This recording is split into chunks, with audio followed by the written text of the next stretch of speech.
నా పేరు భీమోక్షిత. నేను ఒక కథ చెప్పుతా. దాని పేరు నేను భోజనం తయారు చేశాను, ఇష్టంతో తిన్నాను. నేను భోజనం తయారు చేశాను ఎలాగో తెలుసా? ముందు భూమిని తవ్వాను, తరువాత విత్తనాలు చల్లాను, నీళ్లు పోసాను, వాటి బాగోగాలు చూశాను, ఏది తినకుండా వాటిని చూశాను. ఇష్టంతో తిన్నాడు. నేను భోజనం తయారు చేశాను ఎలాగో తెలుసా?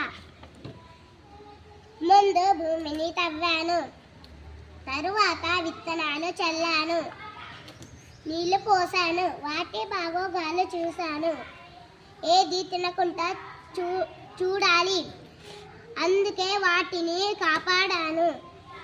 కూరగాయలు తెంపాను, కడిగాను, అమ్మ సహాయంతో నేను వండాను, నా స్నేహితురాలను పిలిచాను, కలిసి తిన్నాం. ఇప్పుడు దీనిని ఎవరు తింటారు?